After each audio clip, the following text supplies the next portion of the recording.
Yeah, so I will say I feel like what I'm bringing to this group is a the low bar for we have like two speakers on opposite ends of the reduced tillage spectrum. Um, we do try to reduce tillage on our farm, and I'll give a little bit of background to our farm. I mean, the main thing just to like say is that a lot of vegetable farms use a lot of rototillage, which traditionally has just not been a part of our farm. And so in some ways, our farm, through mainly using chisel plow and disc uh, for our prep, is reduced tillage in like the most basic ways, just because we're doing a lot less pulverizing of the soil. But I'll talk about our approaches, which generally are, yeah, I like to say like are the lowest bar, but really work well for our system. So we farm in Athens, Wisconsin. We have some constraints or kind of difficulties around our soil type and drainage class, which mean that tillage plays a slightly bigger role in transitioning land between crops and cover crops because all of our land is in raised beds that we're forming annually for annual vegetable production. And we have experimented with reusing raised beds between several seasons and do have some systems that work where that works in kind of a limited part of our farm. So I can talk a little bit about that if anybody's interested. But just an overview of our farm. So we have a 50-acre farmstead. Of that, 17 acres is technically tillable. USDA would say that. I would say that is an overstatement based on the drainage issues that we have on our farm. So a lot of that land is too wet to till. And our farm is set up with about 8 acres under tillage, so in blocks across that 17 acres.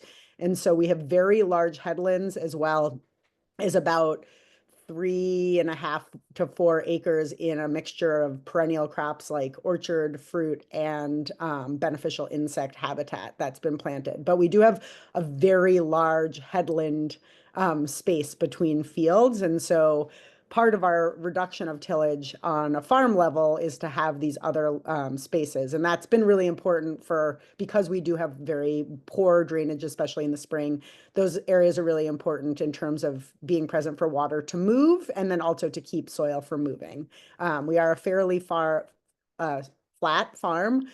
So that is something that, we don't have to deal with as much of. But that's kind of a background. And on that 8 acres of tillable land, or land under tillage, I should say, we have 1 acre under cover. So that's under hoop houses and caterpillar tunnels. So we can just kind of pretend that doesn't exist for the purpose of this farm or for this talk. And then the external land where I'm talking about rotations today, 2 of those acres. So we have 5 acres left, or 7 acres left that's not under cover. 2 of those acres is in full year cover crop every year. And for us, having that full year cover crop is important for a lot of reasons. Breaking up pest and disease cycles, weed management, but again, trying to move that into the least disturbed like rotation is one of our goals, as well as getting cover crops on the rest of our land, at least for a period during the whole rest of the season. And so those are kind of the two things that are important for our rotation and how we plan things. Our farm is so let's see, I talked about our main tillage reduction systems. So cover cropping in full season blocks and thinking about how we can reduce tillage within that without a no-till drill. The no-till drill has floated to the top of our next equipment like purchases, but they still, even used, are quite expensive. And we can rent one or use one of the rented ones, but it's not really appropriately sized for small grains. It's more set up for pasture species around here, the one we can rent. So that's one of the things that will enable us to do full blocks of cover crops as well as crop into land that we've had in production of annual crops just by mowing and planting. So that's like an exciting future thing. But without that, we do really depend on disking between cover crops. And we do have a flail mower now, which I can talk about.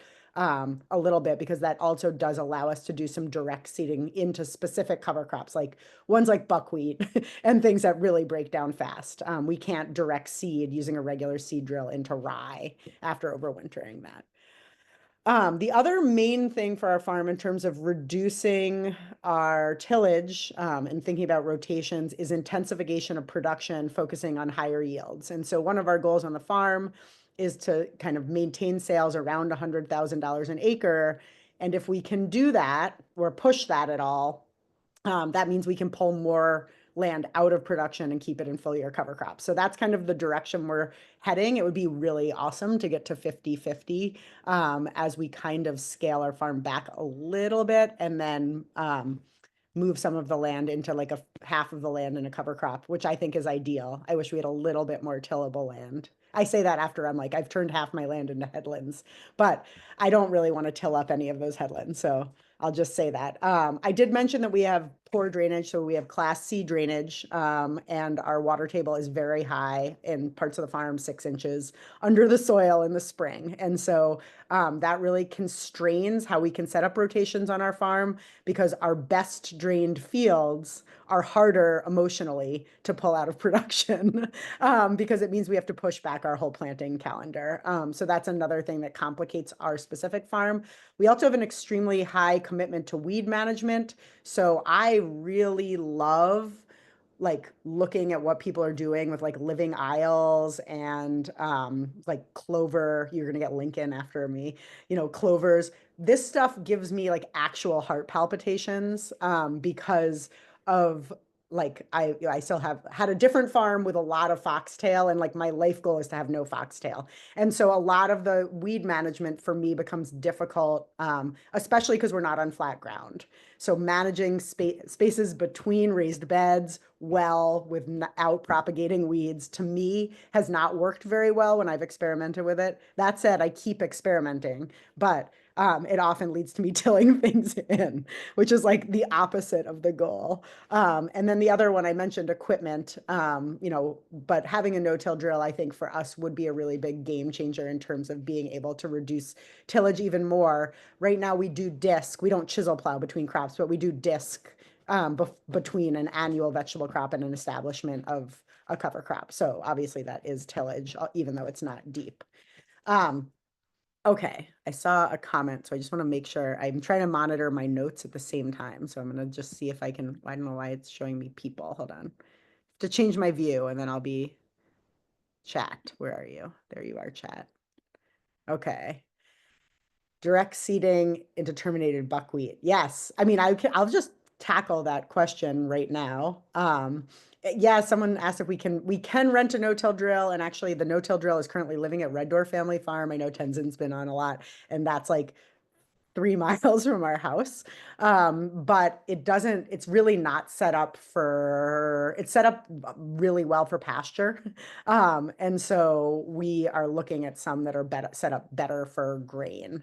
So for grass species, that one is much more of like a broadcast, but it's really good for clover. If I was putting clover in, it would be like awesome, the one that we can get. Okay, and then buckwheat, I mean, for the summer, so then I'll talk about our whole system in a minute, but for buckwheat, if we establish buckwheat, we flail mow it. We do, again, I don't know if I mentioned, we have wet soils, so like that's not usually a problem unless there's a drought. So we don't really have a problem with things breaking down. So if we terminate that just by flail mowing, we can bring a grain drill in like 7 to 10 days after that, and like a regular traditional grain drill, and seed like into it. So oats, peas, we could probably do rye, sorghum, sudan, anything of that size. So that's been a non-issue. But we haven't, and we can do a similar thing with field peas if it's just peas. But those are the only crops we've gotten that to work for. I'm a little bit, I mean, the amount of residue we have in all of our other grain crops looks like really problematic. So the idea of dragging that through, which maybe I should just try, we haven't done that. In terms of rotation, so we're growing lots of vegetables. The way that we plan our vegetable rotation, so we're not like Elliott Coleman or farmers that have that wheel where things are like so happily moving in even blocks around. That's not how we do our crop rotation planning on our farm. What we do is we look back 3 years. And so we will make sure that things aren't going into areas where they have been within the 3 seasons before, because we have some crop families that are much more dominant, and then crops where there's specific disease or pest concerns, we will make sure that that is 4, 5, 6 years, depending on what it is. So like, so we're doing this really flexible crop rotation. It's a little bit more complicated. It's something that like myself and my spouse do together. I can't imagine handing that over to a farm manager and an employee to do, but it is a system that works well for us. It allows us to take things like disease into consideration. So if we've had disease, we can really like note that on our records and make sure that we're being really conscious of where things are. And then there are crops like brassicas where we're way more anal retentive about things because of the potential for black rot, which I hear isn't a big deal on the East Coast, Lincoln, but you know, um, but that is something that I'm terrified of as an individual. So that's how we do our regular crop planning. Our cover crop planning is what I call like a flexible maximizing approach. And so when we buy seed in the spring, we're not buying exactly how much we need. We're buying like, I mean, first of all, cover crop seed, if none of you believe this already, very, very cheap.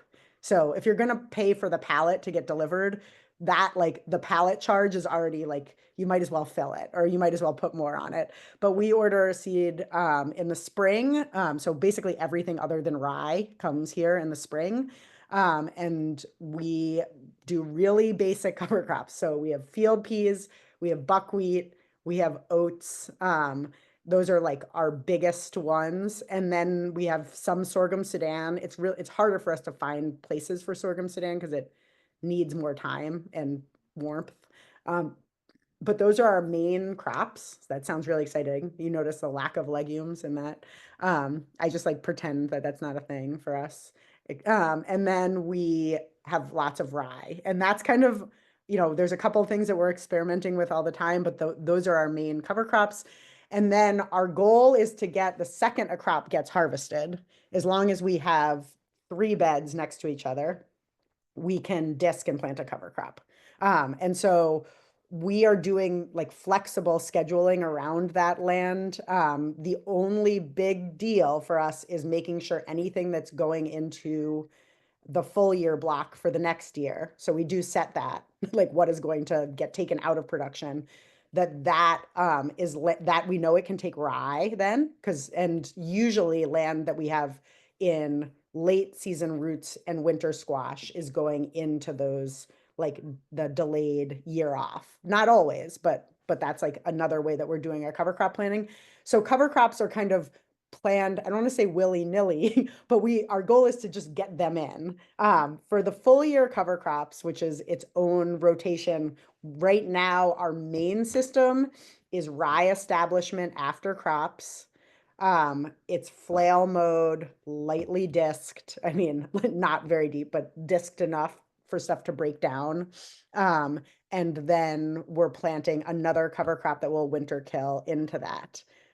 We do, in terms of that full year, our goal is really to not have to, unless there's some serious weed problem or some disease issue, our goal is to not replant that. And so obviously there's like rye, there's time for 2 more cover crops, but usually we're trying to get sorghum Sudan or to get peas and then oats, or oats and then peas into that space so that we can just mow for weed control without having to go back in and plant another crop. And so for us, there's obviously there's a tillage event in there.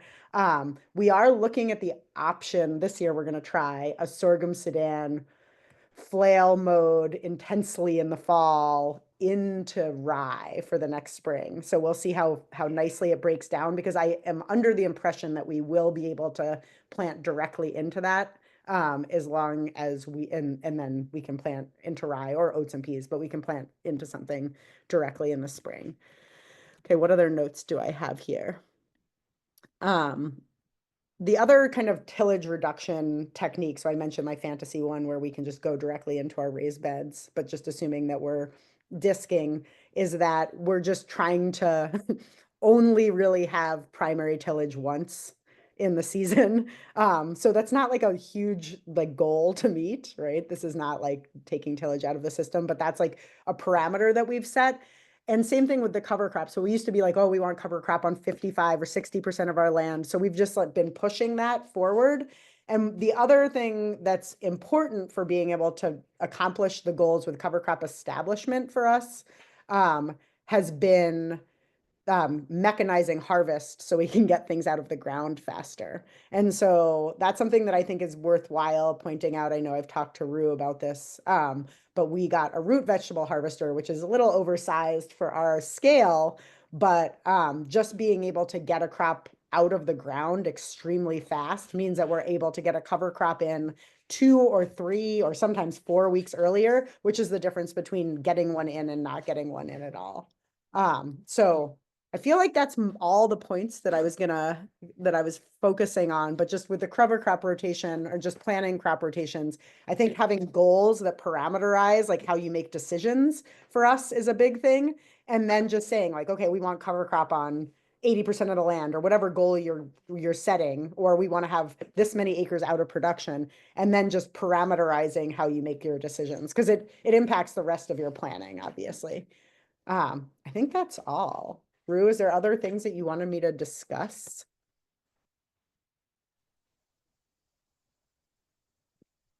No, I think you hit a lot of great points. Um, and I'm hoping that folks have some questions and we can have a bit of discussion. The one thing that was on my mind, and actually it kind of relates to what Carl just put in the chat.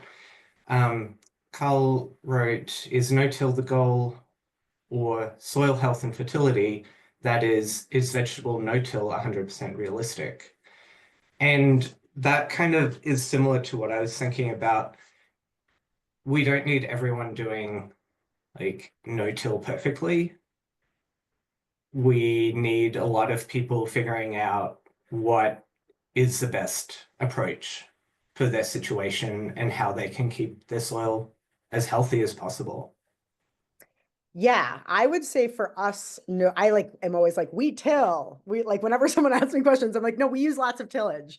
Um, we're trying to reduce overall negative impacts on the environment, like assuming that agriculture is bad for the environment, which is something people definitely don't want to say outside like a group like this. But just knowing that agriculture is generally destructive. We know we release lots of carbon when we till things. Like we have these parameters that we know about. For us, the goal is healthy soil, drainage. I mean, I've said this to Rue in past presentations, but land that we have in a full year cover crop infiltrates water better. You can see it. I mean, it's very obvious. And when I say we take land out of production for a year, it's actually more than a year, right? Because it's basically 18 months or sometimes 20 months because we have a really short growing season.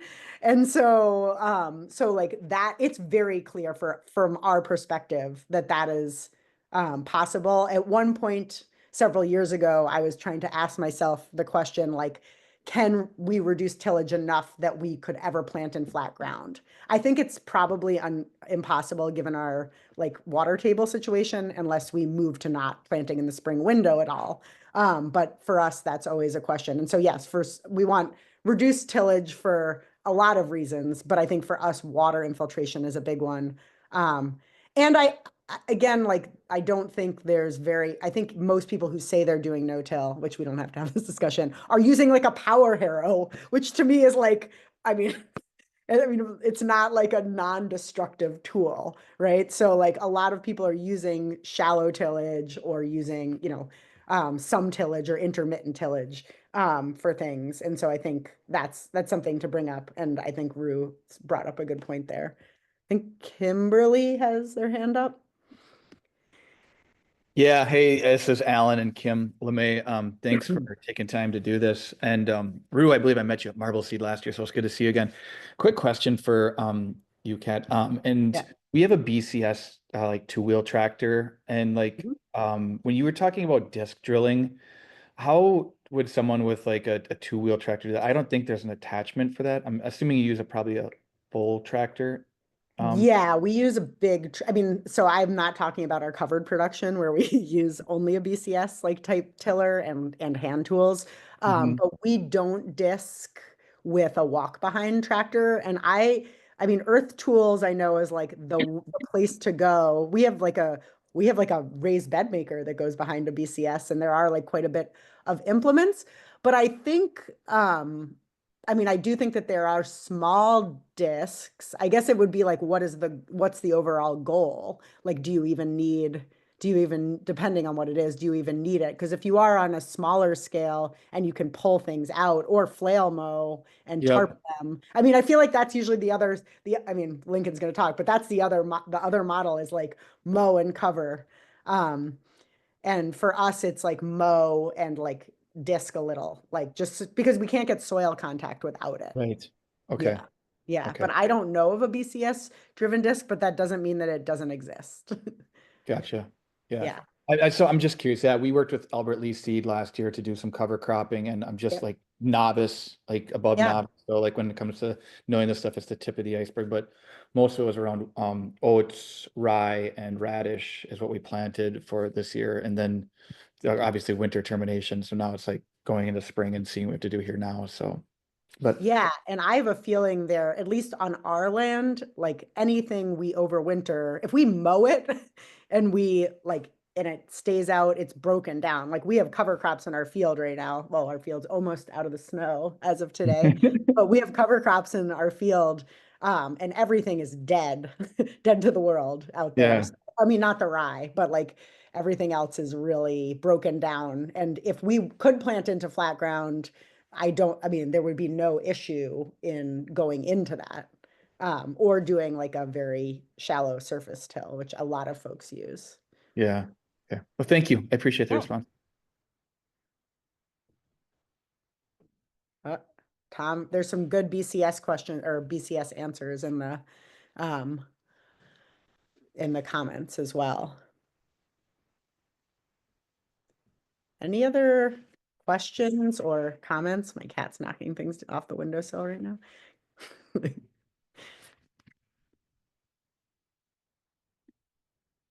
Cool. We can always Yeah. come back. Yeah, go for But it. yeah, just to give Thank you. Lincoln enough time, let's transition over and Lincoln, yeah, if you just introduce yourself quick and then talk about your planting into perennial cover system. I will. Hi. Hello, everyone. I'm going to be able to share this. Yeah. Great. Can you all see that? Yep, looks good. Cool. Hi. I'm going to jump right in. um, I've been running Sawyer Farm since 2010, and it's in Western Massachusetts, but it's at an elevation. So it's actually pretty similar climatically to you guys. There's plenty to say about it, but I think the two salient things to this talk is that it's mostly storage crops that we do, so low value stuff and larger plantings rather than I think a lot of farms, we're doing like 5 acres. So a lot of farms at that scale might have 40 crops. We have more like 10, and everything is sloped. So I think like that slopiness really determined the whole course of everything that's come after. We used horses for the first 10 years or so. We have a tractor now. But we were just seeing erosion. And so we had to really think about reducing tillage early on. And, you know, I really liked what Kat was saying. I don't know if you guys are familiar with Ann and Eric Nordell. I should also say, anyone can talk at any time. I'm happy to be interrupted, just so that you all feel comfortable doing that. But Ann and Eric, and you can see I'm in my home office here, aka this sweet vehicle. Ann and Eric Nordell wrote an article, I think it's Small Farmers Journal, and they called it No-Till, K-N-O-W till. And I loved that. And I think that's what Kat was getting at, which is like, we're not trying to stop altogether. We're trying to be thoughtful about it, right? We want to like have a reason for doing what we do, how much we do. And so this photo, I think, was the beginning of us wrapping our heads around that. And we hadn't changed our system at all. It's just that usually we would have like disked, this is a OP cover crop that winter killed. We usually would have disked that twice, harrowed, and then shaped the beds. And this is sort of beginning to wrap our minds around like, oh, what if we just shaped the beds and dealt with some residue in a less than perfect seed bed? But this wasn't good enough, especially because where we are, we get these, I still believe climate change is real. It's like, I'm just going to keep saying that, even though it seems less popular in the last couple of months. We're getting so many more hurricanes that make their way up the coast and just dumping rain at the tail end of the season when your rye is very small and is not doing anything to cover your soil. And we were seeing a lot of this. So this is not our farm, actually. This is from a different farm, but this photo could have been from my farm, where there's actually rye in the ground, but it's not doing anything for you. So we moved to interseeding to kind of solve this problem. And we started with normal crops like the corn on the left, which is, sort of standard practice for a lot of scaled organic corn growers. And we just use Dutch white clover across the board. There's tons of great crops to interseed with, but it's it works in so many different situations. So we've got alliums on the right, but we use it for brassicas, solanaceous crops, basically anything except for crops that disturb the ground a lot when they come out, because it's just not going to be worth it, right? Potatoes, carrots, things like that. And then at some point we asked and I should just say, like, this did the thing we wanted it to do. This is awesome at completely eliminating late season erosion, even on wicked slope. Like this goes in July, and by late August, you have 100% ground cover. But our rotation at that point was like interseed the clover, let it overwinter, plow it down before planting, tilt, or cultivate, get the clover reestablished, and it was just feeling like a crazy cycle. And so at some point we asked ourselves, like, could we just plant into it? And did a bunch of research, called a bunch of people, including Claire Strader, which is how I got connected with Rue, which is why I'm here now, who were kind of like, results were all over the place. And I couldn't find a single commercial farmer doing this. I found one guy with a blog online who was like, oh yeah, you can totally do it, no big deal. So I just drilled some holes and threw these transplants in. And I remember when I took this photo that I was like, yeah, this didn't work. This is getting eaten by clover. But these were beautiful heads on par with the control row right next to them. And from that minute, we were kind of like sold on this idea. And there's been a lot of complicated things about implementing it and scaling it up. But I think that early success gave us the confidence in like, yes, this is a technique that could work. So then I started talking about it at conferences and trying to get other people to run experiments, because there's so much to be learned here in order to really get this commercial. I just really wanted a community. And we ended up starting an organization called Momentum Ag, which if I have time to talk about it, I will, but it's not super relevant to this topic, is the truth. So, I was kind of feeling like this photo on the left where it's like someone points and says, I think you should maybe try doing it this way. And then you're just alone and you hit the first barrier and you just get stuck, right? And so the kind of reason for being, or the theory of momentum, is this here on the right, which is like, we want to create a community of people who can now lift each other over that barrier, so we can find real success with some of these kind of wild techniques. So we did that. This last year, we've been running for a little over 2 years. This past year, we ran a bunch of trials with 20 farmers in New England. Sorry, we just ended our second season. We're going into our third season. And it's a really mixed group. We've got organic, conventional, between 5 and 500 acres, mostly veg people, just given my background and my community that I was coming into this with, but also silage, small grains, and row crop. So we tracked 47 trials last year, and I just want to run through kind of a few big picture takeaways. But this is way more of like a teaser. You're not going to leave here being like, aha, that's how I do it. But you can get in touch with me. My email's on the last slide. But I more want to be like, this is the high level findings so far. Should I be looking at the chat? No. Perfect. Cool. Track 47. 27 of them, the farmer called a success. 12, the farmer called a failure. And 8 was not enough data. When we started this, I thought it was going to be success or fail based on yield. And in fact, that's like just one of people's considerations, which is lovely. But, Kat mentioned weeds. Some people have more or less tolerance for weeds coming up through the clover, right? And so somebody might have fantastic yields, but they got some foxtail added to their weed seed bank and they don't love it. And on the other hand, somebody might have taken kind of a yield hit, but they're looking at their soil health test and thinking, this is the direction I've been trying to go for the last decade, you know? So take all these successes and failures with a grain of salt. It's up to the farmer to decide whether it was successful. Now I'm just going to show you some examples because it's all pretty abstract. So I chose a few somewhat at random to show you guys. This is a farm where there's this custom-made little strip tiller kind of, and you can widen it out or narrow it up. But what it is very simple, which is just this fluted coulter on the front bar. You got a ripper here, which is just taken off like a box blade.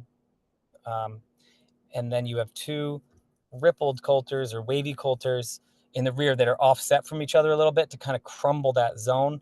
And then there's a chain hanging there. And you can see the slot here on the left that machine made. They had flailed prior to this. So they flailed and then they made this little strip. Pretty typical for what people are doing. Planted tomatoes here on the 29th. The control for them is on the left, is on fabric, landscape fabric.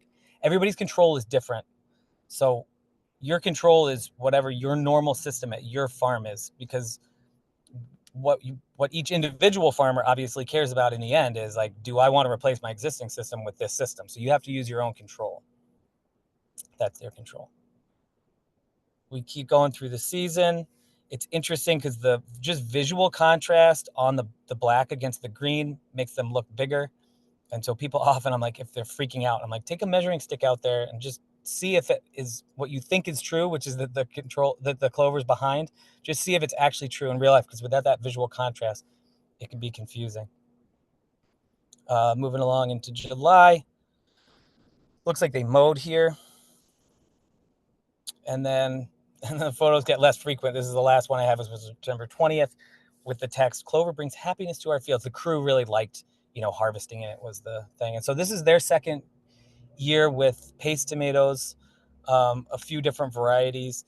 And last year they had slightly better yields in clover. This year they had slightly worse yields, but in both cases, they were like, it's, as far as we're concerned, even. Same farm here, because it was easy for me to grab photos from that one thread. And this one's a brassica trial, so they can put 2 rows. They can put up to 4 rows on this little strip tiller they have. And it just looked awful. I just didn't like anything about this to begin with. There's like bare patches in the clover. There's weeds. There's like gaps in the transplants. The whole thing, I was just like, we'll see. And then they got hail there in August. And I was like, all right.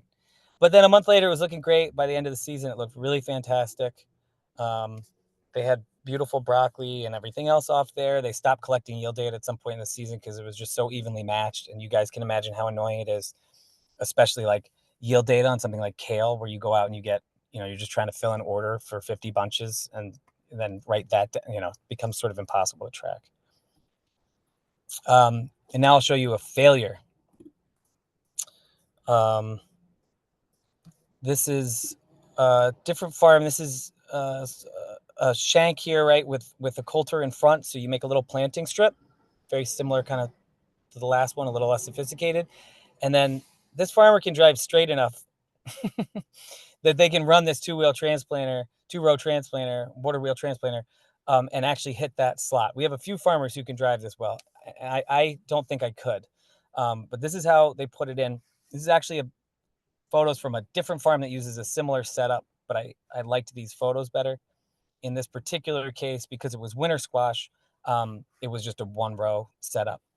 And on June 20th, it was insanely hot for that time of year. And this photo on the left, you can hardly see it. It's just like this terribly shriveled squash plant. She applied water and it looked better. Interestingly, in the control, we just didn't see that same issue with water even on that same day. It was 100 degrees. It doesn't get to 100 degrees here ever. And definitely not, this one's up in Vermont, and definitely not in June. And so now you can see this is this thing on the right with clover, those are the plants on July 11th. And on the left-hand side is bare soil squash. So they really started to have a different trajectory. And by the end of the season, it was kind of worst case scenario, where it was just like there was weeds that had come up through the clover. There was like a tiny bit of squash straggling through there. And we ended up, I'm not going to say too much about it, but we ultimately determined that we don't think it's water competition that was the issue. We think it was actually about not getting the transplants really good soil contact. So part of what's cool about these trials, of course, she was bummed out that it was a failure, but part of what's cool about it is like, this is how we learn, actually. So we bring this back to the group, and that becomes like a whole discussion. Like, what are the different factors that you think we should look at in terms of why that wasn't successful? Let's talk to somebody who was successful and try to see if we can figure out what they did better.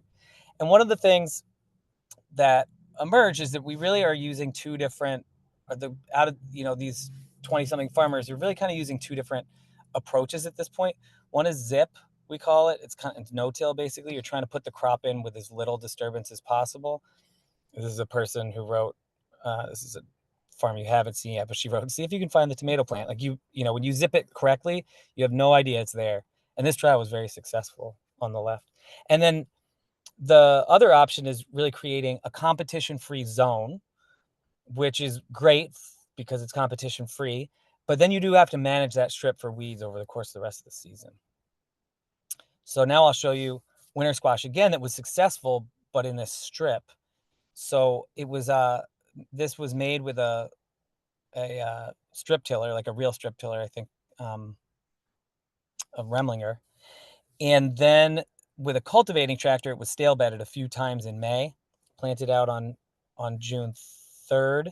The photo there is from the 17th.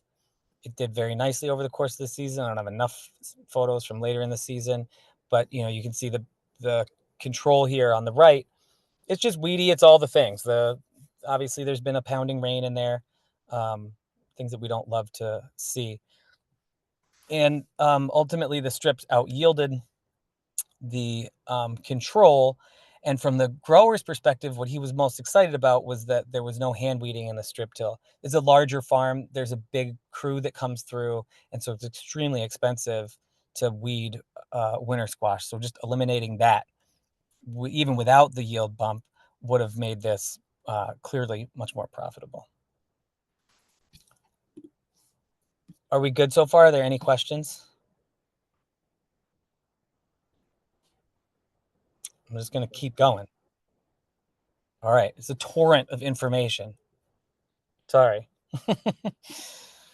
There's a third method that I usually don't talk about, but I think in a group like this, it might be relevant if there's some smaller scale growers, which is, this is one of our farms just innovated this. This couple kind of came up with this method on their own. They don't mow. So they have a stand of clover. They don't mow. They just put on this thick band of compost right in the planting strip. And it's like 3 inches thick and 6 inches wide. And they put the transplants in the compost. So the bottom of the root ball is touching the top of the clover, and is fully in the compost. Of course, if you don't water compost, it'll dry out in a second and becomes hydrophobic. And so success for them really relies on overhead irrigation that they're just paying really close attention to for that first week or two until you've got the tomatoes. I don't know why I said that. The crop well rooted out down into the clover. And then they're only mowing if they have to for weeds that emerge through the clover canopy. Everything they've tried so far has worked beautifully in this system, which is brassicas, peppers, zucchini, corn, like a field corn that they grow for meal, not sweet corn, and squash. So again, these are the 47 trials. And I just want to focus on, I think, one of the major things we found. Of those 47, 25 were those two methods that I talked about, either zip or strip, with like really solid yield data, like things that the farmer and I both feel like we can hang our hat on. A lot of, as you guys know, a lot of trials just wind up with some real question marks. So these are 25 where it's like, if you want to ask questions about them, the farmer is like, yes, I believe what I found, and used one of these two methods. And we break that down, we see that 60% of all trials the farmer called a success. Sorry, 69%, 70%. In the zip, that's 60%. That's pretty great for 2 years into such a crazy ass system, that like just seems off the bat like it shouldn't work. On the other hand, the strip trials, there weren't as many of them, but they were 90% successful. This doesn't make me want to abandon zip, But it does make me say to people who are interested in joining trials and want to play with this, if you want to be successful and you have the wherewithal to try strip, this is probably a place to start that involves a little less risk. It's worth mentioning, just we're seeing all the soil health things that we want to see, that university research says we should see. We're seeing all that is true. So this is a little, you have to focus on this for a second. This is not before and after.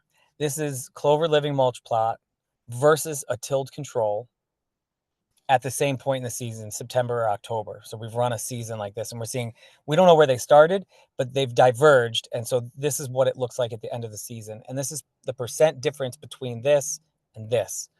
So in CLM, we have 14% more organic matter.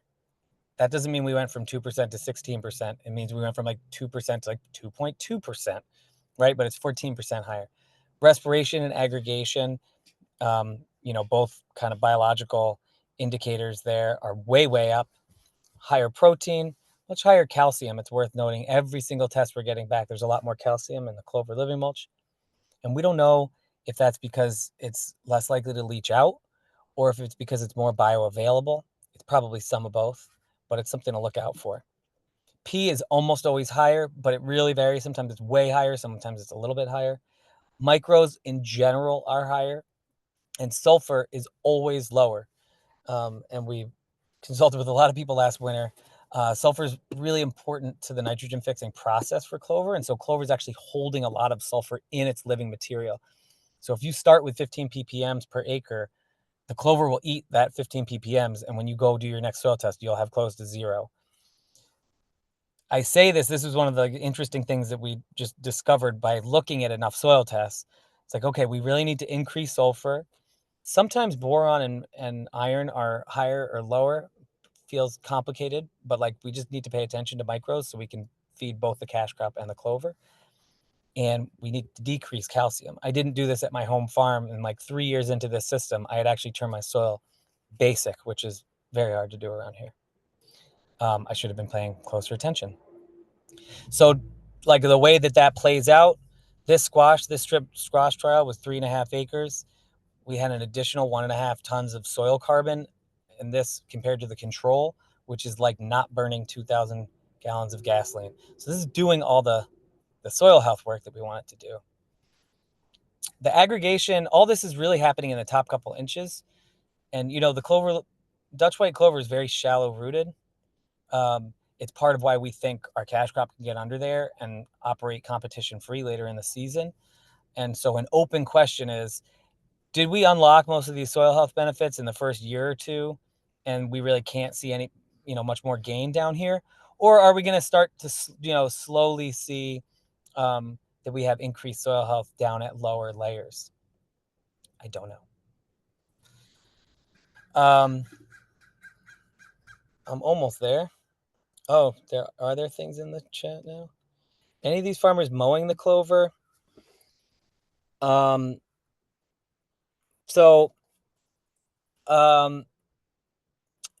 any of these farmers mowing the clover? So the compost thing I described, they're not mowing the clover. People who are transplanting or direct seeding in organic systems are mowing at least once right before transplanting or post direct seeding, actually before emergence. And often they're mowing a second time if they're afraid that there's going to be photosynthetic competition with the cash crop, right? Like literally, is that clover threatening to get taller than your cash crop? Other than that, you're keeping your eye out. And so people are mowing kind of as needed for weed control. Is the corn transplanted or direct seeded? You know what? Before I answer, I'm going to finish. I think I just have a couple slides left. I think I'll finish, and then if I hit these, great. And if I don't, I can come back to them. Does that sound good? Cool. Sorry to jump back and forth. So, we're early enough in this. It's not even best management practices. It's best management suggestions. But some of them are pretty straightforward, right? You want to start with a good clover stand. You don't want weeds in there. We want nutrients, like I said, enough for both the cash crop and the clover. We think that mowing as little as possible is important. Oh, here you go. So I just answered this question. You have to do it immediately before planting or emergence for direct seed in zip, not in strip. There's no reason. You need to do it again in zip if needed for photosynthetic competition, and then only if needed for weeds in zip and strip. And when I say mow as little as possible, there's two reasons. One is whenever you do it, you've wasted labor. If you didn't need to do it, it would have been better not to. The other thing is clover, we think at this point, once it's mown, re-enters a more aggressively growing, aggressively foraging vegetative state that actually provides more competition to your cash crop. This is counterintuitive. When we started, we thought more mowing would be better, and that if you had the labor, it'd be like mow it every day. What seems to happen is that if you leave it alone, it's in full bloom right around the time when we're planting most of our crops, warm season crops. If we let it just do its thing, it naturally stops growing so aggressively. It's moving really into its reproductive phase. It's making seed, and it kind of starts to like slow down and chill out during those hot months, and then start growing aggressively again during the fall. And so we're kind of paradoxically keeping this in a vegetative state when we mow it. And it reminds me a lot of pasture management, where if you want to get the most biomass you can, you want to get that vegetative growth curve. You hit reproduction, your biomass growth starts to slow. That's when you need to mow again. Like you're always trying to keep your grass in that, or your pasture mix in that steep part of the growth curve. And here we specifically don't want to do that. We're like, hey, if you want to get up here and just hang out and grow very slowly, please do. Early irrigation, if possible, is great, but we had plenty of unirrigated trials that went well. Healthy transplants and good soil contact. I think it's not a system. You want your basics to be down. You want all your fundamentals to be in place. It's not it is a trickier system. You don't need to handicap yourself by throwing in a bunch of like yellowed root bound things. I also have think like a plant or personify them. This one's a little hard to like, but you're really thinking about like, how do two different species get along? What are they like? Like, what do they like and not like?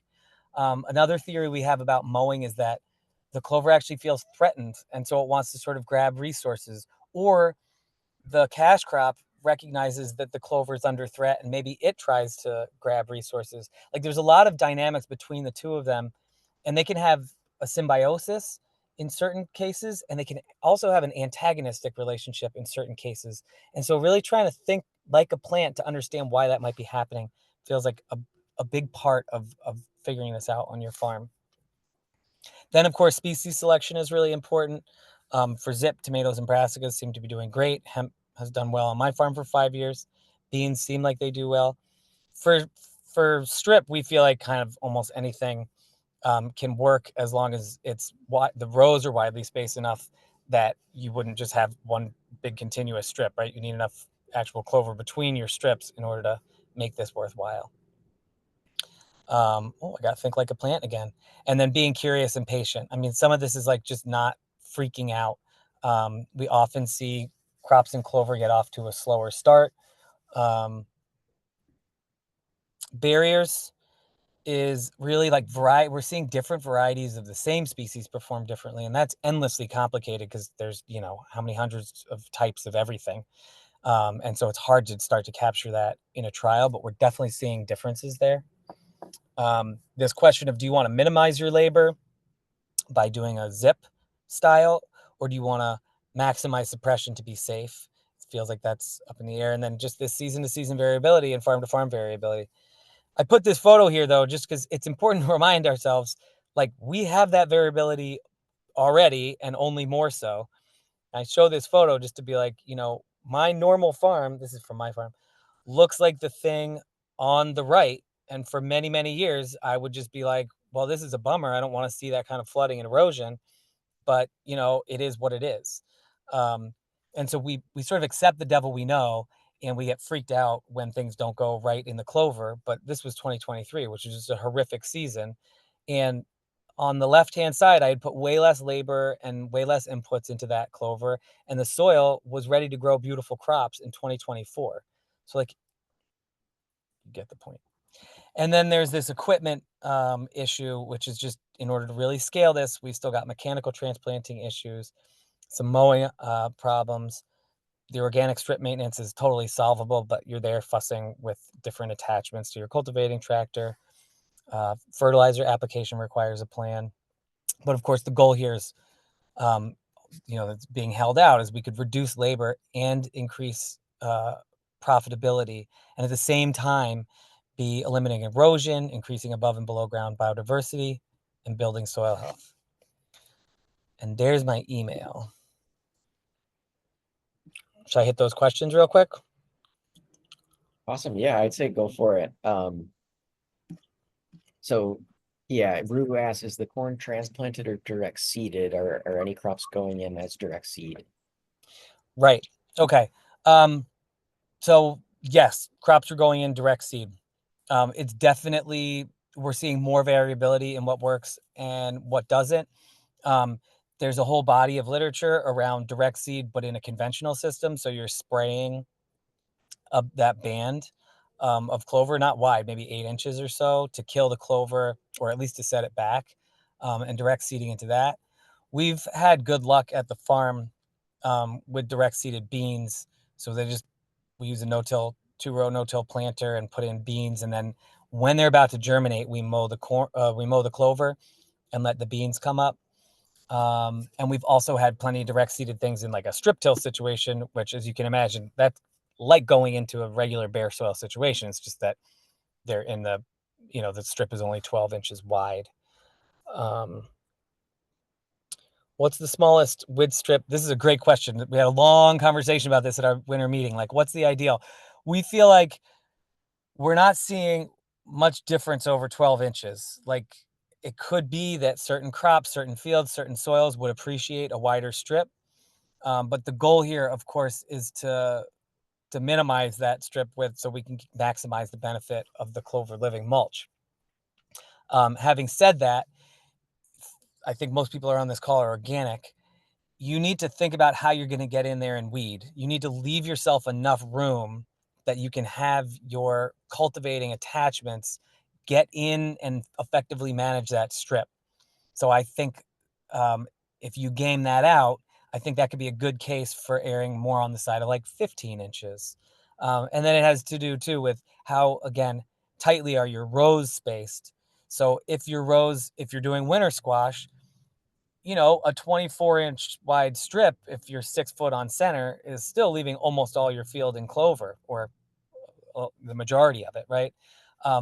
Whereas you start to move into something like a brassica, a 24-inch strip just means you've got no clover left. I don't know if that really answered the question. 8 inches was the short answer. 12 inches, I think, is our sort of, if you're going to do it, that's our kind of recommendation at the moment. Is the meeting? Yes, it is. Takeaway. That's my note taker. I apologize, everybody. My note taker's everywhere all the time. Cool. Those are the questions in the thread anyway. And I'm happy to field more stuff. I can hang out for a little while. Lincoln, what are you doing for fertility? It's a good question. I'm trying to stay up to date on what everyone's choosing to do on their own with fertility. So, when we started, we were like, let's just keep FERT the same between one and the other. But that actually gets crazy because generally people are broadcasting their fertilizer. And if you take that and you then start to apply it to this really narrow, so you could just put FERT over the entire clover field, right? But when you're looking at it, you're mostly feeding the clover. That doesn't make a lot of financial sense. So then we all start to kind of concentrate it in on that planting band. And when you do the math, you're like, if I did that, I'd have like 1.5 inches deep of chicken pellets on, where I'm planting this broccoli. And that doesn't seem right either. So we are seeing people drop their overall fertilizer application rates from, anywhere from 25 to 75%. It can be hard to get back in and side dress. It depends on the crop. It's a conversation that I have basically with every farmer. We're definitely not seeing any linear correlation between the amount of fertilizer and the amount of yield. We are certainly getting a boost from the clover, or just from the fact that less of it volatilizes, less of it leaches away. There's obviously an efficiency to that nitrogen fertilizer that you lose on bare ground. But it's a really good question. We feel like we haven't wrapped our heads around that fully. There was one of the guys that isn't part of our trials, but I talked to a lot, is in Ontario. And he did 4 different fertility regimens for field corn. And he feels like, I think, he could be doing 50% and just getting a little bit of yield loss, but a lot of, overall profit gain there at that level. But yeah, there's not a lot of good data about like how much nitrogen is that clover putting into the soil. And you can imagine that probably changes in year 1 of establishment, 2, 3, 4. And of course, the clover is not trying to feed our cash crop, right? It'll eat free nitrogen if free nitrogen is around. It's not interested in, energetically trying to fix nitrogen if it doesn't have to. So the contribution is probably not as significant as we would want it to be, as we would hope it would be, I guess, because the clover's alive. It wants its nitrogen.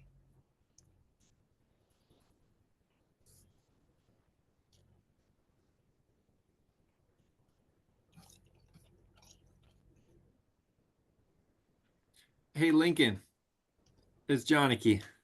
Yo, buddy. Oh, I didn't know you were on this call. Well, Oh, I was a little late. I got part of it. Hey, oh, Johnny's uh, is our only Minnesota grower. hey, I had a question on green beans. So Yeah,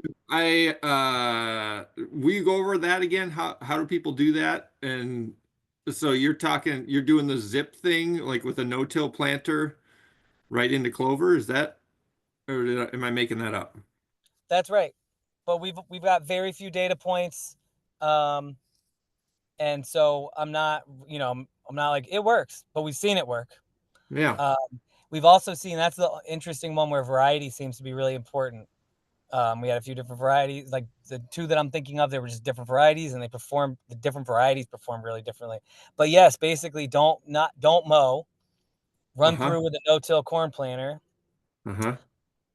and then watch it really closely and see if you can mow it right before they pop. And that Yeah. was it. Okay. Um, Having said that, if you were like, I want this to be successful, the strip would probably be the way to go. But I'll back you if you want to, try the direct seeded ones. It's pretty I'm, interesting. I might try a bed. I mean, I don't know. I've got the clover, so it'd be Right. cool if it worked. Yeah. Do you remember varieties right off? Nope. Okay. Just Sorry. shoot them over to me if you've got it, and if they're ones I grow already, then I'll do it. I will. I mean, I know there was black turtles for dry beans. Uh-huh. I'm gonna have to go look. Okay. I mean, I'll Okay, say off cool. the bat, you want a big seed. Like, Yeah. the most important thing is like just finding the variety with the biggest seed, because it's Yeah. all about whether it can beat it out of the gate. Yeah. And then also, the guy I was talking about on Ontario, he did edamame. He's conventional, so he sprayed that strip out, I think post transplant or post planting, but had really nice edamame, Okay. come up in that situation. It's obviously somewhat different, but it does Yeah. answer some of the questions about just general germination, stand, all that. Yeah. Yeah. Cool. All right. I like it. Hooray. Would a 2 or 4-inch strip, sorry, I just lost it. Where was it? Would a 2 Yeah. or 4-inch wide strip till even be worth trying? Is that too zippy? I'm calling that a zip. Like, that will grow back in pretty quickly. It doesn't mean you shouldn't do it, but here's the issue. You need a slot that's wide enough to transplant into, and Johnny can speak to this. If it gets too small, you're kind of squeezing them into this like little slit, and that's no fun. If it gets too big and you don't have a plant, you're gonna get weeds germinating in that disturbed soil. So if it gets too big and you can't get in and do anything about the weeds, then you've kind of created a worst case scenario. So it's sort of like either make it as small as possible, but still with enough efficiency to get your transplants in, or just decide you're going for the strip so that you have an opportunity to get rid of weeds. I mean, you should do whatever you want. This is like, to say 47 trials from last year, it's not that many data points is the other thing. It's like, I'm not ready to I wouldn't recommend like just go do that, but I'd be happy to have a conversation, and I can imagine many scenarios in which I was like, okay, yeah, that sounds like your best option given X, Y, or Z. You have thoughts on that, Johnny? Well, I haven't really done the strip stuff a whole lot other than yeah, I just don't like the idea of having to cultivate against all those edges. So I'm basically been like, I'm gonna zip a slot in there and stick them in there, and hopefully I can make that work. Because you know, I don't want to manage that edge. And usually our clover's established enough where we don't really have. I think there's basically no weeds. So as long as we can get the transplants to survive, it looks pretty good. As long as the transplants survive and the clover doesn't totally overtake everything. Yeah. So, well, yeah. First of all, about the width, I'd say you're in that 2 to 3 inch probably slot already by time you run through, right? Yeah, yep. I suppose. Yep. I mean, you don't really see it. I mean, once it's all tucked in there, there's barely any bare soil. But yeah, I mean, obviously it's going to be a couple inches wide. Yeah. Right. And then I didn't mention this, but Johnny's like main issue has been with transplant survival.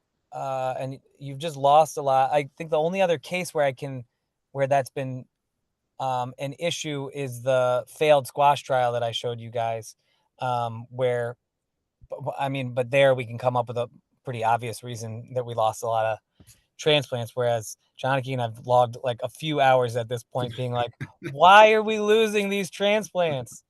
Yeah. I don't remember your most recent theory, I think, is about high test fertilizer, maybe. Yeah, I'm gonna when I put the chicken manure on, I'm gonna put it away from the row a little bit or away from the plants because it was kind of right in the row. So that's my theory. We'll try it.